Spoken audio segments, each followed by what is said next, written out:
This is Taylor Gray, voice of Ezra Bridger on Star Wars Rebels, and you are listening to Coffee with Kenobi with Dan Z. This is the podcast you're looking for. I give you my word, there were never any Jedi here. You should tell me the truth. Was there a Jedi here? They were about to surrender. Irrelevant. The Jedi are a threat to be eradicated wherever they are found. Long ago, before the Empire, my family faced a similar situation. But it was the Jedi who came and took me. They trained me as their own. I warned you. Enough of your trickery! There is no trickery. I don't want you to die in here.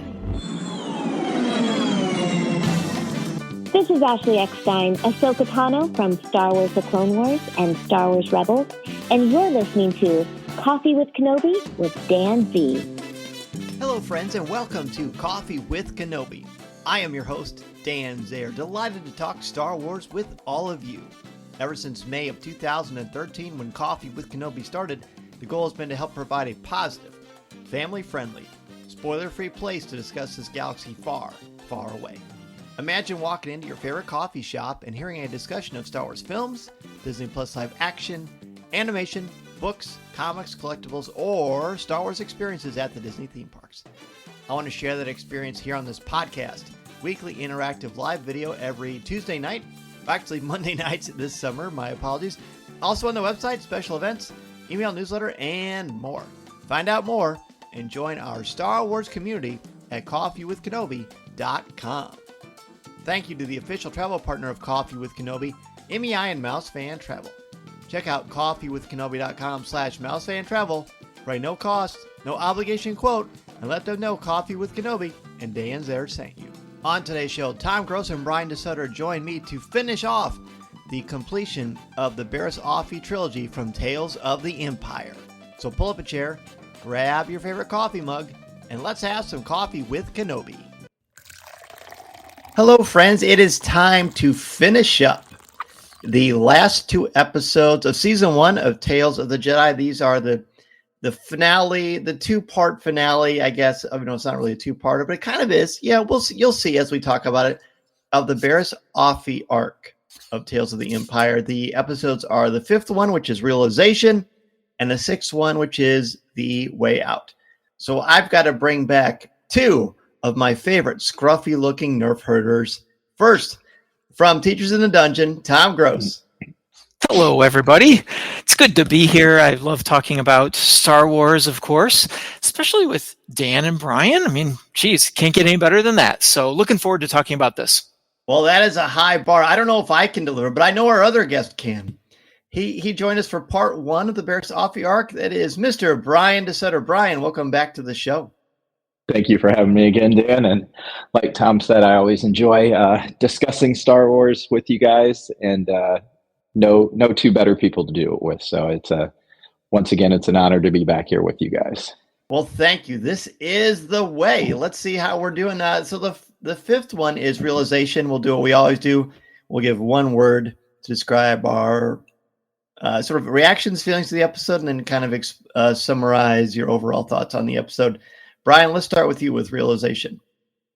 I went with questioning. I feel like in this episode, Barriss is questioning everything kind of that is happening, questioning what she is doing here. You know, she's moved on from confusion. I don't think she's confused anymore, but now I think she's just questioning, you know, is what we are doing the right thing? Should we be here? Are we doing, you know, is the Empire the right way? And so I think she's truly questioning what she is carrying out and whose side is she really on. Interesting. Very, very good start. Tom, what about you? One word and overall reactions. My one word is sadness. I many times during this episode, I kept thinking about Obi-Wan's line where he says something along the lines of 1,000 voices cry out, and just I think of that, you know, and how Lynn or the fourth sister, is she's so lost. Like, she is so lost, but doesn't think she is.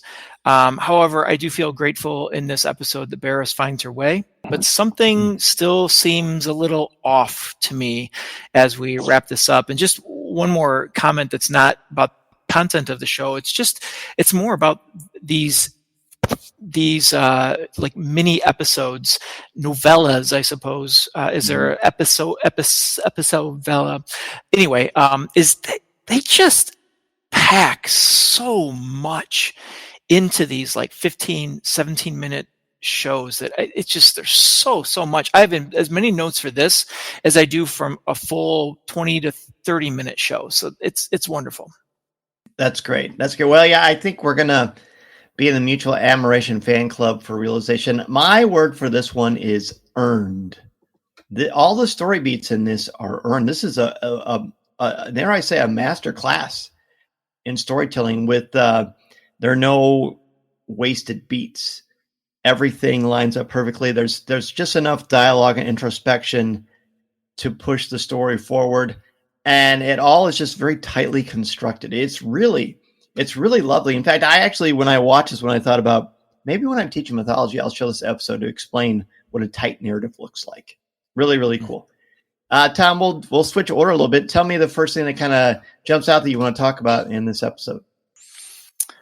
That's a great question to start with. What jumped out at me? Well, I guess for me, it's when they go to the town. This planet has been decimated. There's nothing left. It reminds me of many other planets that we've seen in this era of Star Wars. But they go to this town and they just walk right in and they say, and the fourth sister says, "Where's the Jedi? Tell us where he is." And what I found interesting about this whole scene, besides being very reminiscent of Reva in the Kenobi series, what I thought was really interesting was how she uses intimidation to get people to do what they want. Barris takes a different path and uses more of a connection with the child. And it's interesting that she goes straight to the child and makes a connection with the child and gets the answer, whereas the intimidation, the scare factor, really doesn't do anything for the fourth sister. So I thought that the techniques of the two of them really showed me where this was headed, that Barris didn't necessarily buy into the Imperial philosophy. I like the Imperial philosophy is something I want to talk about too. Even more so in sort of the Inquisitor's philosophy, but great start. Brian, want to add on that? I want to share your first point. Yeah, I was also shocked by the devastation as they stepped off the ship, and with Barris saying, what has happened here? Why has the Empire allowed this to happen? And Lynn's response is very telling. Again, we will help them once they basically bow to us. They have to show loyalty before we're going to help them out at all. And I just thought that was very telling that, hey, you have to join us before we're going to help. And then the next thing, and it goes into line with what Tom just ended with there, was just, yes, how different the two of them were. Dan, you said last episode that the Empire is always trying to get people to believe half-truths or just flat-out lies. And again, Lynn does that here. She's like, the Jedi can take over your mind and do all these things. And it's like, well, yes, the Jedi can do the mind tricks, but they don't do that to, regular people. And so she's obviously telling a half-truth here. And it again just reinforces the divergent path of what's going to happen in this episode, and what the Empire always tries to do, which is, use intimidation and fear to get people to bow. Whereas throughout history, that that has never worked. if you want people to join you willingly and fight hard and, give their life to a cause, you're not going to do that through fear and intimidation. And over again, we can see this throughout history, and we can see this throughout Star Wars as well, that this tactic doesn't work. Well said. They have truths, I think, is such an important part. So while the fourth sister, whose real name is Lynn, right? Why she says the Jedi can manipulate your mind, but her mind is the thing that's been manipulated, which leads me to my first point. It's when Lynn and Barriss are having a conversation at the very, very onset of the episode. It's about 1:54 in. I've got it queued up right here. She says, "How can the Emperor allow this to happen?" And then Lynn says, "They reap what they sow. When the people show loyalty to the Empire, they will be allowed to flourish, but not before." And then she says, "Well, let's complete our mission and allow them to prosper." I'm so intrigued by that. I rewound it like 3 or 4 times just to hear. Well, can you rewind something that's digital? Am I showing my VHS age? Is that what's happening? Kids, ask your doctor about what VHS can do for you. This is it's so cool because this isn't freedom, right? Freedom. Yes, freedom isn't free, but this is not a choice. We will help you from suffering, which we probably caused, if you do what we say. So you might be thinking to yourself, how can Barriss be good with this? But this is, as I said, this is earned. This is a slow erosion of what she believes, who she's fighting for and who she's fighting against. And I think she wants to help these people, but does she realize the extent of what that help costs? And is it really help at all? Or is it just restoring to them what they have as sentient beings with, as Thomas Jefferson would say, we hold these truths to be self-evident that all men are created equal, with their self, self in, the preamble situation. I'm probably mixing up my political documents, but that's okay. So I just really like the philosophical conversations that they have, and they happen throughout this episode and really a little bit in the next one too. But I just like the philosophy, and then that extends to when Lynn, the fourth sister, confronts all these villagers, and the one villager gives his word that he's not lying, but he is lying. So, this is, but it's not black and white, is it? A lie is when you withhold truth, right? Willfully, by omission or commission, right? That's what a lie is. But this is to save lives. And then the fourth sister shows just how far she has gone. And I'm completely just fascinated by this series. All 6 of these episodes are all about trauma and how we repress trauma and how trauma shows up as anger. And then it becomes almost like an entitlement to do and react to your emotions, which is extraordinarily dangerous, especially in the Star Wars universe when you have a red lightsaber. And I'm going to talk about that a lot more throughout the episode, but I think the trauma and the empowerment it gives people who are so misguided that they become evil is a really interesting human conversation. So I thought the things you just said, Dan, I thought about a lot in regards to, like, how does Barriss go forward with this? Like, how does she go on this mission, and how does she attempt to complete it? Why does she even reveal that the child knows something? And so in thinking about that, I had to go back to the first episode of this arc when they had a choice to walk away instead of becoming inquisitors. But did they really? Did they, it was going to be, you're going to do this or you're going to die.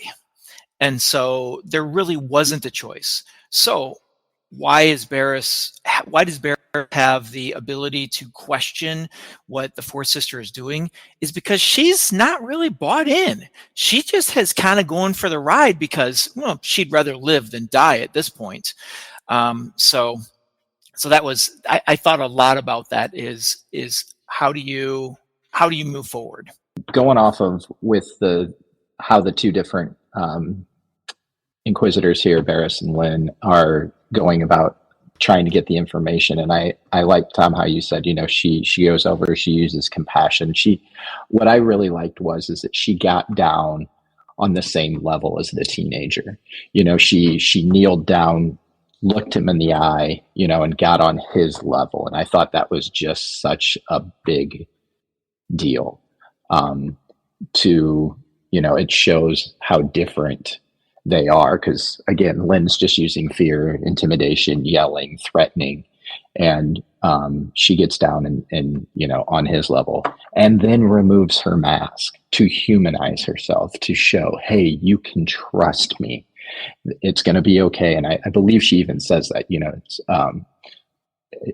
you can trust me. I promise I'll take care of this. And which sadly turns out to not be true because of Lynn. But, she was very much going to honor that. If that was all that they had done, she wasn't going to do anything like what Lynn did. So, right. I was actually going to bring up the mask thing. That the helmet, she so judiciously puts it on and off. She puts it on at the beginning when she and Lynn decide this is how they're going to help. This is how they're going to help restore freedom and get rid of the chaos in the galaxy. And then when she talks to the child, I love those very unique sort of subtle codes that give to the audience. Hey, this is the part of her that has, and I don't even say struggles with the dark side. I don't think she's struggling. I don't think she struggles through her entire arc. I think she believes she's doing the right thing. And so that's not a struggle. If you think you're doing the right thing for the right reasons, then you're not struggling. We never see any kind of internal struggle. Maybe we struggle with what she's doing because we want to root for her. But I think she's feels like she's focused on the right things. And that's why at the end, there's no massive angst or turmoil, because she's just like, well, then you've got one Jedi to deal with. It's like in that moment, she realizes, no, I'm a Jedi because these principles and these philosophies, not because of something that somebody gave me to put in my wallet, some sort of identification card that says I'm a Jedi, but because I believe, this is about preserving life. If she initially, to me, turns from the Jedi because she feels like they're fighting for the wrong side. And it's in that moment here at the end when she realizes, no, actually, I'm fighting for the wrong side. I guess I am a Jedi. You got one more Jedi to deal with. And she pushes her off that cliff, which is such a dynamic, cool moment. And then she saves that Jedi's life, who says, I'm so tired. I'm so tired and I'm so lonely. And that's when she starts to realize, hey, my job is to connect people. I love it. I think that's why I think this is such an earned, beautiful thing. And I'm talking quickly because I know we got to get to the other episode, but I really, really love that. Tom, anything you want to say before we give letter grades? The only thing I would say is just on a symbolic level, I noticed how many times Barriss is found to be following behind. She's always falling behind. She's always running to catch up, which I think is symbolic of how she's not on board with where they are. It just sort of is a visual of what we've just talked about. So I thought that was cool. Very cool. Well, Brian, let's go ahead and give your letter grade on this one. Before I do that, I just wanted to add one more thing, because it was something that we talked about in the last episode about how the Inquisitors don't match up to the Jedi one-on-one. And we see that here again, that with the Jedi that they meet, he pretty easily defeats Lynn fairly quickly, and then kicks her in the head, kind of knocks her out for a little bit. And he then gives Barriss a pretty good run for her money. And I think the only reason that Barriss is able to stand toe-to-toe with him is because she herself obviously is a Jedi and not a true Inquisitor. And so I thought that was interesting, especially since we had talked about that from episode 1. And then again, Tom, like how you said, with just how he was saying, I'm so tired. I'm tired of running. I don't want to do this anymore. And how cold and callous Lynn just is like, just like when she kills all the people. I thought the most startling thing from that is when you see the outside of the building and the lightsaber going through the wall. I was like, wow. That was just kind of stunning. And so just, the callousness of it, even when she says, oh, they were going to surrender the villagers and he was going to surrender. And she's just like, I don't care. it doesn't matter to me. The only thing that matters to me is getting rid of the Jedi completely. Which makes you wonder, why does she hate them so much? Everybody's got a reason why they hate them, but what happened to her? Because she is obviously, all Inquisitors were trained in the Jedi arts at some time. Maybe we'll find that story. I don't know. So Brian, what letter grade would you give, and last minute thoughts on it? I'm going to go with an A. I thought it was a very solid episode. We start to see that Barriss has realized, what she thought she was signing up for isn't what she actually wants. And so I like that we're getting to see her starting to turn back towards, or not starting, we see her turn back to the Jedi. And so I really like that. So yeah, I gave it a solid A, 95. All right. Ooh, very good. I like the percentage. Tom, what about you? Oh, I give this one an A+.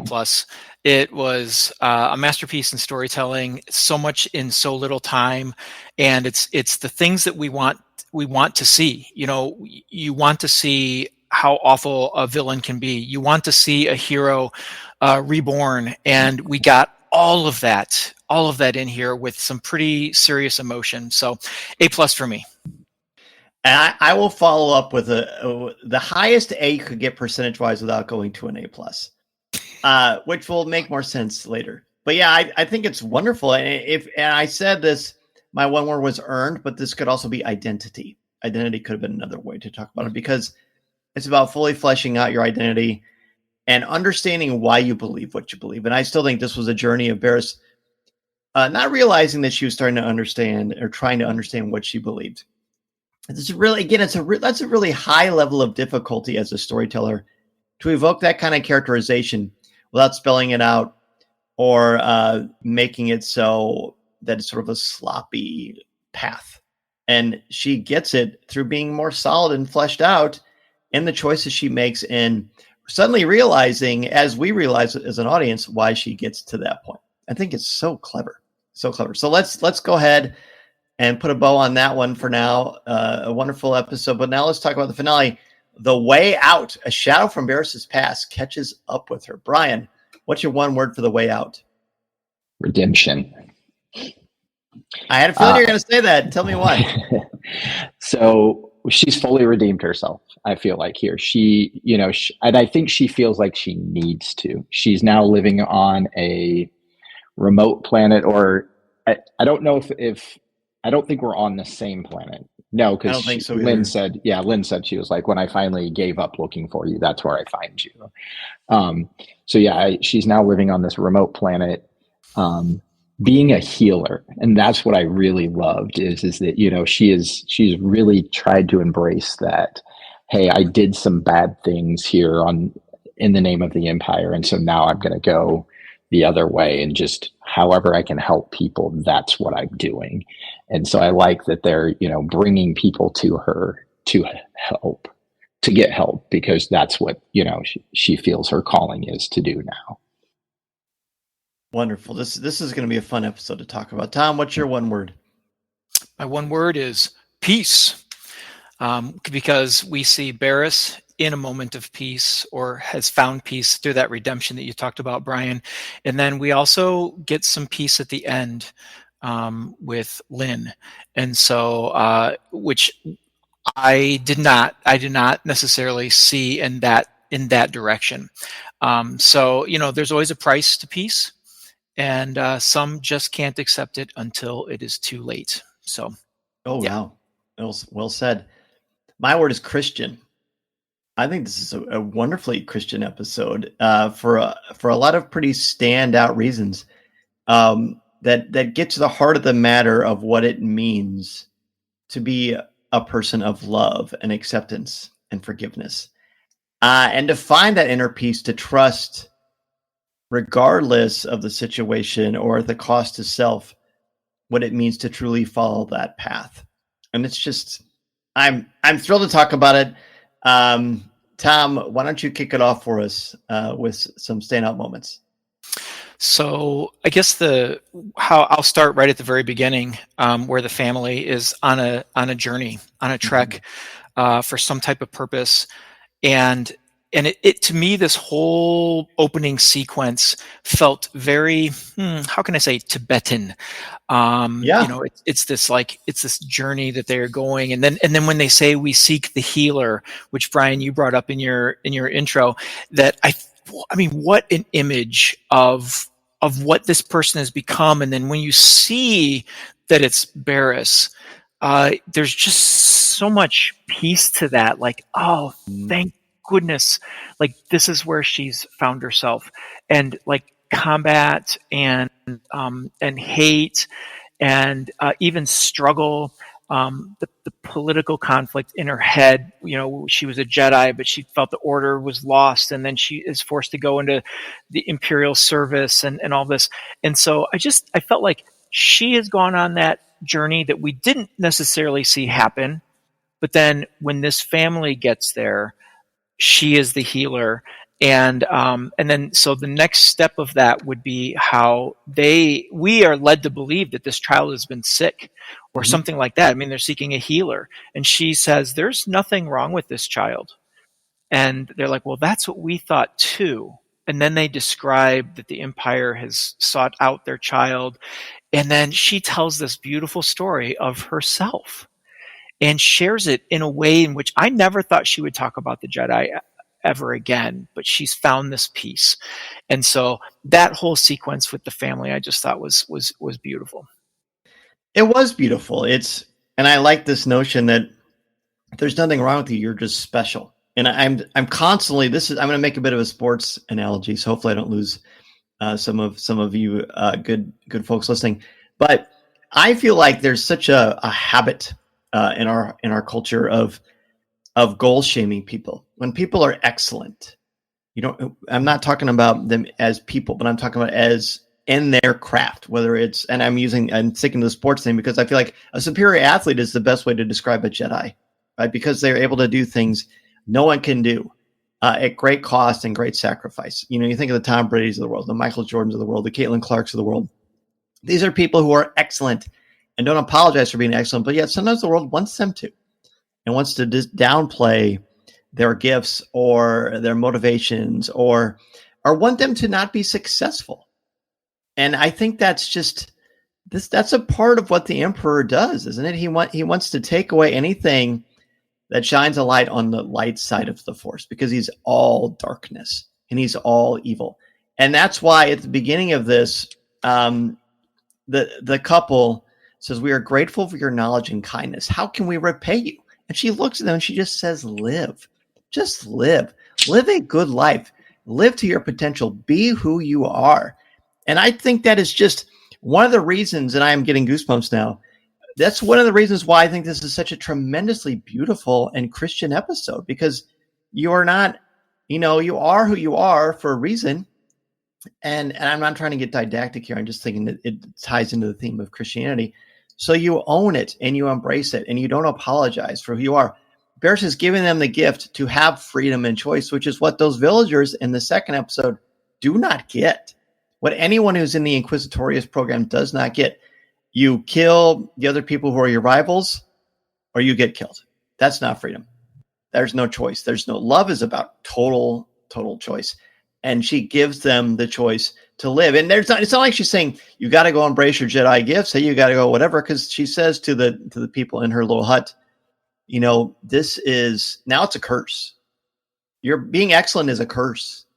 And what a fascinating metaphor that is. I could go on and on. Well, yeah, I love that she said that, because that was such a powerful moment to me as well, that just the live a life and live it well. Mm-hmm. Like you said, the very Christian, I come to give you life and give it to you to the full is, yep. Straight from the book of John. So, and then to switch so quickly in the episode, because like right after that, they walk away, and then that's when Lynn walks right back up. Yeah. And is like, oh, and like I said, she said before, like, when I stopped looking for you, oh, now I find you. And immediately is like, well, I'm going to go follow these people and kill them, or take the child at least, and probably kill the parents. And Lynn's like, or Barris is like, no, that's not going to happen. And I love that in the fight with her, she never draws her saber, because again, it's like she's a pacifism. Jedi. It's only for defense, which is what She's a Jedi a Jedi. does. Yeah, she's a Jedi, and Lynn is an Inquisitor. Again, not even a close fight, and so easily defeats her, and doesn't even. She uses words again to defeat her, without throwing a punch. She doesn't choke her. Doesn't use any offensive part of the Force, and really just is like, hey, I'm giving you a chance to walk away here. Take it.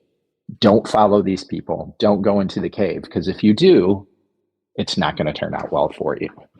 And don't you love? Oh, sorry. Go ahead. Oh, I was just going to say, and of course, Lynn doesn't listen to her. So, well, don't you love when she said, when Lynn is trying to rationalize, she says, "This is what you become, hunting down innocent children. I don't expect you to understand it." And Barris looks at her and she says, "I do not," and not in a condescending way, just a very matter of fact. I do not understand this because I don't think like this. I don't know how many times in my life people said, "I don't understand why so and so is doing this," and sometimes my response is, it's good you don't understand because you don't think like that. And that's what's happening here. Tom, I sense you were about to say something. Yeah, well, I was just going to keep building on that conversation, because then she says, she says, stand aside. And so she does. But she says to her, do not go into that cave. Oh, caves. I'm so glad. I always love it when we talk about caves and you're with me, Dan, because you're going to explain it. I know you are. But but she says, do not go into that cave. You do not know the way. If you go in, you will not come out. And there's some great wordplay here, because then Lynn says, fear is my ally, not yours. And Barris says, you choose your allies poorly. And that's not the last time we're going to talk about fear in this episode. And so I think that is, she's become so wise. One thing that I wanted to mention in regards to Barris, and Brian, you mentioned how she doesn't draw her blade, and she uses defensive, quote, fighting, and it's very reminiscent. We've seen this in another Jedi of Ezra Bridger. He does almost the exact type moves, and here's what it makes me think about is does a Jedi eventually, or can a Jedi eventually get to the point of so much connection to the Force and peace within themselves that they don't need the lightsaber anymore? Because Ezra just turns it down. He doesn't want his lightsaber anymore. And so it just, I don't know, there's just so many things that I was making connections with when that happened that I just really liked it. Yeah, I never thought about that in connection with the Ahsoka series, but that's a really good point. Hard not to think about while he uses a lightsaber, because that's part of what he needs to do to facilitate the illusion, is the Force projection of Luke against Kylo Ren at the end of The Last Jedi. It's all defensive stuff. He doesn't do it in any offensive moves. So where are we at on whose turn is it to bring something up? I've got one more dilly of a pickle to bring up. Brian, you're pointing, but I don't know who you're pointing to. You. Oh, to me. Okay. All right. Well, I'm gonna, at the end of this, as you mentioned, I forget which one of you mentioned. I think it must have been Tom, that she steps aside and lets Lynn go into this series of caves, and how beautiful. And this is like metaphor 101. So enjoy it, because everything in this cave is dark. When Lynn comes into the cave, she only brings the red energy, which, remember, Kyber crystal doesn't ever naturally turn red. It's only red because a Sith has crushed it, or a dark side user has killed the life force in it and caused it to bleed, which is why it's red. So everything that she's looking at is so reflective of her, and she sees this version of herself as she actually is physically, as an Inquisitor, as someone evil, as someone who's killing children in the name of protecting the galaxy. But it's not protecting anyone except for one man's evil, sinister, death-ridden vision, and that's the Emperor. So Barris says a lot of wonderful things. She tells her that she is lost and that she warned her. Lynn thinks that it's complete trickery. She lashes out, but Barris is like, no, I don't want you to die in here. Lay down your weapon and I'll show you the way out. Lay down your weapon and I'll show you the way out. It's literal, but it's also quite figurative. It's such a wonderful, we're throwing around the word masterclass, but it is a masterclass in how you explain your motives. It's all about fear for Lynn, though. She thinks, if I fail, I'm going to be killed. And then the great line, it seems fear is not your ally, but your master. That is just so marvelous. So marvelous. And at the end of it, she's Lynn in a notion of lashing out blindly, because that's what fear and anger and being evil does. You lash out, you hurt people, whether you mean to or not. It does matter, but it also doesn't matter. The first thing Lynn says, and why I picked the word Christian, I forgive you. As soon as she's potentially given a lethal blow, which we don't know what happens, and I'm glad that we don't, because I don't mind having things hang out. It's okay to use your brain to kind of think about it and enjoy it. But that is just, there's so much marvel here. The cave is just a place of confusion. It's easy to find the way out once you know where you're going. And once she has figured out, I don't want this life, she says, you know the way out. You're just, I don't remember the exact terminology of, how to escape. You know how to get out of this life. It means living on the run, but it means living free. It means finding your path. And there's no more red. There's no more evil. There's no more death, because she literally leaves her lightsaber in the back. And throughout this whole episode, it's all nature. It's Edgar Allan Poe 101. Nature is showing you how the characters feel. It's really dark.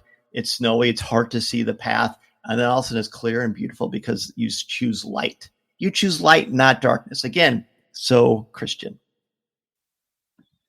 Yeah, I had that thought too, that, once they walk out of the cave, that they've returned to the light. The scenery, everything around them is bright once again. It's a resurrection. If it's into the Christian metaphor, this is a resurrection. You come out of the cave and you're alive. And you're alive. And I love too that, she was like, I forgive you. And she was like, I don't want your forgiveness. But Lynn's like, it doesn't matter, and that's the true meaning of forgive. It doesn't matter if you want the forgiveness or not. Forgiveness is something that's given by one person. Mm-hmm. And it, whether the other person accepts it or not, it doesn't. Yeah, it matters, but the forgiveness is still there, even if the other person doesn't want to accept it. Isn't it? This is so beautiful. This is I would say this is one of the most beautiful stories that Star Wars has ever told us. Yeah, I would agree 100%. The quote that I really liked from this moment is Lynn says, there is no way out of here, with a question mark, and Barris says, that is what the Empire wants you to believe. That's right. Which is, oh man, so many quotes in this moment. And Dan, you shared many of them. Brian, you too. And I guess as a final thought for me on this doesn't really have anything to do with the story, other than it just makes the story even more meaningful. There's a civil war going on right now while this whole thing, the rebellion is on the rise. There's fighting all over the galaxy. And here Barris' story ends with complete peace. And we get to sort of enjoy that while a war is going on elsewhere. So just how all this stuff ties together is just so amazing. It is. Go ahead, Brian. Oh, that was my last thought too that I wrote down is that people who use force always want you to think there are no choices. They want to blind you to the truth. They want you, or that you have no other options. We always have options. We talked about that Barris didn't really have an option in the first episode. I'm like, she really did, but she knew the option was to die. And so, that's always an option, but, are you willing to make that sacrifice? But, the Sith, the, evil people in the world, those who use force, who manipulate, who, try to use evil to get the upper hand on good, always wants you to think, well, this is the only option. This is the only way out. And it's not. There's, the light always offers another option. Right, and it's like for centuries the metaphor has been light. When you put up the light, you create shadows, and in the darkness can't hide from what it is doing. And this is such a good example from two characters of our choices, yes, but what are we? Is fear your ally or is fear your master? Right, and that's the dichotomy there that is just so wonderful. I think we can end this one. And I'm gonna guess we may have unified grades, but let's find out. Brian, grade and explain your rubric, my friend. I'm gonna go A+, 99. There's always, a little room for improvement there. I don't want to give a perfect score, but I mean it's pretty close to perfection. So fabulous, Tom. Oh, I give it perfection, A+ with extra credit, because I just wasn't. There's so much in this story that I had no idea I wanted or needed to know, and I walk away from it with a richer understanding of the galaxy, of the Force, and just of these amazing characters we've been blessed to have. So A+ extra credit. Can I say one last thing? I forgot to mention, one of the things I did love about the episode is that there wasn't a ton of dialogue in it. They did such a great job of showing, emotion and showing what was going on, especially when the family and the guides were running away from Lynn in the cave. Like, there's no dialogue there. It's just shooting, moving, shooting. I mean, like, showing what's happening, not actual laser camera blasts. work. Mm-hmm. Yes, thank you. And so I just, for somebody who normally I really like dialogue heavy things, like I really enjoyed the fact that they made this episode a little bit dialogue light and were able to convey a lot with very few words. Well said. Well said. My letter grade is 100.00%. It's a 100%. Is an absolute A+. The A+ of A+ is a completely beautiful, redemptive, powerful story that has a message that transcends Star Wars and science fiction, but really is about the human condition and living to your fullest. And I love it. I loved it when I first saw it. Every time I watch it, I'm reinvigorated by it, as I am the conversation with the two of you. Listening to Coffee with Kenobi, you are, with Dan Z, the podcast you're looking for. This is... yes.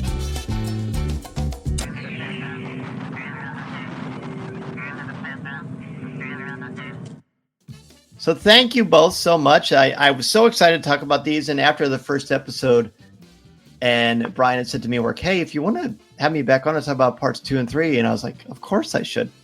Because I wanted to see your journeys with Barriss Offee, who has become a much more of a character I'm so much more drawn to than I was before Tales of the Empire, which is cool, so cool. But Tom, we are very excited to see what's going on with Teachers in the Dungeon. We've got some big things coming from Dungeons and Dragons with an evolution of the Dungeon Master's Guide, the Player's Handbook, the Monster Manual. Did you see the cover for the Dungeon Master's Guide with Venger on it? Oh, most definitely. More, dude. So cool, right? I'm assuming you're going to break it all down for us on Teachers in the Dungeon. Oh, most certainly. Most certainly. We will do that. We've got on Teachers in the Dungeon, we have some great interviews coming up on the show with Jim Zub and his crew that do the young adventurers guides, as well as recapping our Waterdeep adventures and other things. So if you love RPGs and just want to get some of that gaming talk out of the way or into your life, Teachers in the Dungeon is a good place to go for that. So thank you for that.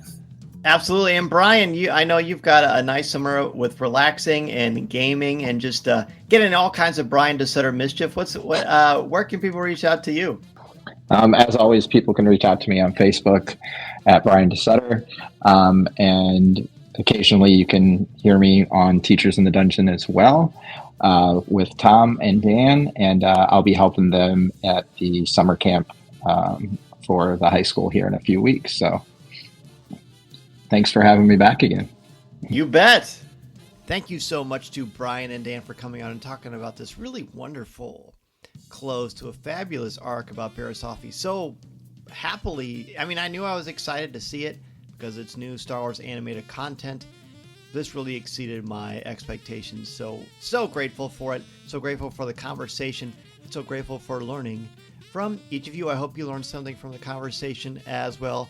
I know I did, talking with Brian and Tom and hearing your thoughts. Be sure to join the conversation on CWK Live next Monday at 7 o'clock p.m. Central Standard Time. We'll talk about the the only three arcs in the Barriss Offee storyline. We'll give your top 5 from all 3. It's going to be hard to narrow them down, but I have faith in you. It'll be really good discourse. All right, now let's talk. There's not really good transition here, but I want to talk about the Coffee with Kenobi and Mouse Fan Travel voyage on the Disney Wish. It has always been a wish of mine to go on the Disney Wish, so what better way to do it than with our Star Wars family here at Coffee with Kenobi. Go to coffeewithkenobi.com/DisneyWish to get your no-cost, no-obligation quote and join us for a lot of special opportunities to experience Star Wars together in our Coffee with Kenobi community. Find out more at coffeewithkenobi.com/DisneyDream. Thanks so much again for joining me, everyone. I will see you on Monday night on CWK Live, and we've got lots of Coffee with Kenobi podcasts coming your way in the next few weeks. I'm Dan Zehr, reminding you that this is the podcast you're looking for. This podcast is not endorsed by the Walt Disney Company or Lucasfilm Limited. It is intended for entertainment and informational purposes only. The official Star Wars website can be found at www.starwars.com. Star Wars, all names, sounds, and any other Star Wars-related items are registered trademarks and/or copyrights of Disney and their respective trademark and copyright holders. All original content of this podcast is the intellectual property of Coffee with Kenobi unless otherwise indicated. This is the podcast you're looking for.